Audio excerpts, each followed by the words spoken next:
ambassadrice de cette édition du Feu Sacré de Koh-Lanta, Grace a marqué les esprits par son argumentation et son attitude rentre-dedans face à Quentin. L'aventurière nous a accordé un entretien. L'heure est à la diplomatie dans Koh-Lanta, le Feu Sacré. Juste avant la réunification, les deux tribus ont désigné leurs ambassadeurs, Grace et Quentin, en charge de désigner un aventurier à éliminer. La candidate de la tribu jaune au caractère bien trempé n'a pas failli à sa réputation de grande gueule face à un aventurier rouge bien plus réservé. N'arrivant pas à se mettre d'accord sur un nom, tous deux sont allés à la boule noire avec, à l'arrivée, la sortie de Quentin. Grace revient pour Télé Loisirs sur cette séquence clé de l'aventure Koh-Lanta. Grace, Koh-Lanta, le Feu Sacré, j'avais besoin d'un électrochoc. Télé Loisirs, pourquoi avoir décidé de vous-même d'être ambassadrice, un rôle toujours à double tranchant dans Koh-Lanta? Grace, j'avais besoin d'un électrochoc car à ce moment précis de l'aventure, j'étais en souffrance, même si ça ne se voit pas à l'écran. Et puis car avec moi, aucun jaune n'allait sortir. C'était impossible. Si est comme si on touchait à ma famille, je sors l'écran. Rire, pourquoi ne pas avoir laissé Gilles ou Nicolas, eux aussi volontaires, y aller à votre place? Car Gilles commençait vraiment à se découvrir et Nicolas, je sentais que, certes, il aurait été à la boule noire, mais ça l'aurait un peu embêté. Avant de poser le pied sur Koh-Lanta, aviez-vous pensé à tenir ce rôle d'ambassadrice? Pas du tout. Ma famille et mes amis m'avaient dit de ne surtout pas y aller. Donc quand ils vont découvrir ça à l'écran, ils vont transpirer et se demander ce que je ne comprends pas dans la phrase « tu n'y vas pas ».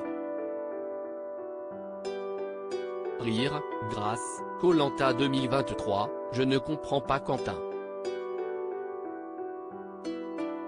Vous êtes, d'entrée de jeu, particulièrement cash lors de cette séquence. Mon mari va me foudroyer et me dire voilà ce que je subis tous les jours. Rire, je suis têtu et je sais que j'ai un travail à faire sur moi-même.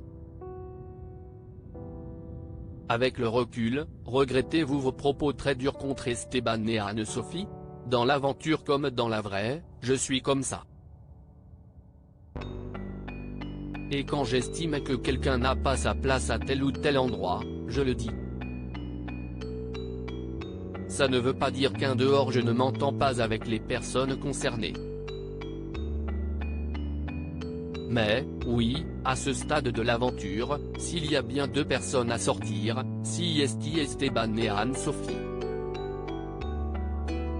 Comment jugez-vous Quentin en tant qu'ambassadeur? Je n'ai pas réussi à le déstabiliser et ça me fait rager. Comment a-t-il pu oublier ce qu'on a vécu dans la première équipe jaune? Notre cohésion. Je ne comprends pas sa position.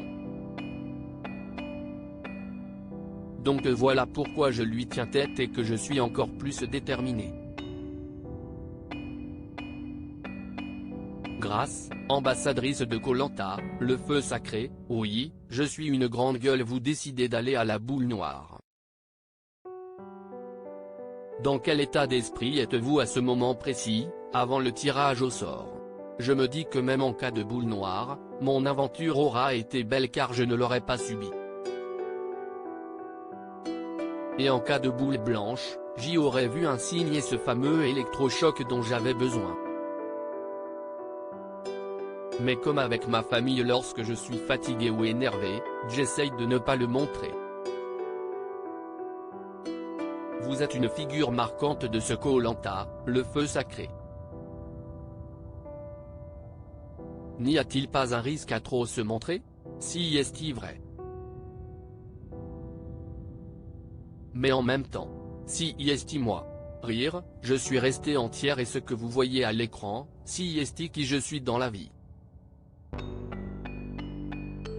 Certes je suis une grande gueule mais au moins j'essaye de dire les choses et je ne laisse pas les situations s'envenimer.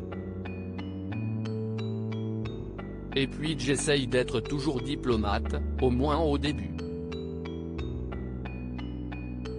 Grâce revient sur les stratégies dans le jeu de TF1, Rudy était trop fourbe la semaine dernière, le coup de génie de Gilles a permis l'élimination de Rudy. Un soulagement? Oui, car je me voyais mal continuer l'aventure avec lui à mes côtés. Trop de fourberie et de stratégie.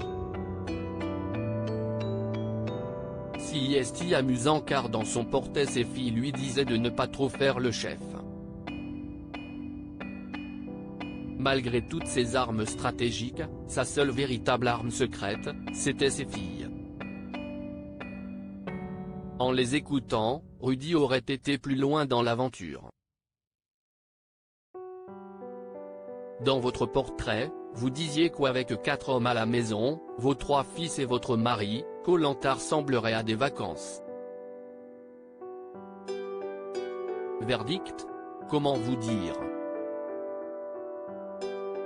J'ai fait la maligne et je l'ai bien regretté, rire, cette aventure m'a encore plus montré comme j'avais besoin de les voir, de les toucher, de les sentir. Leur manque était terrible.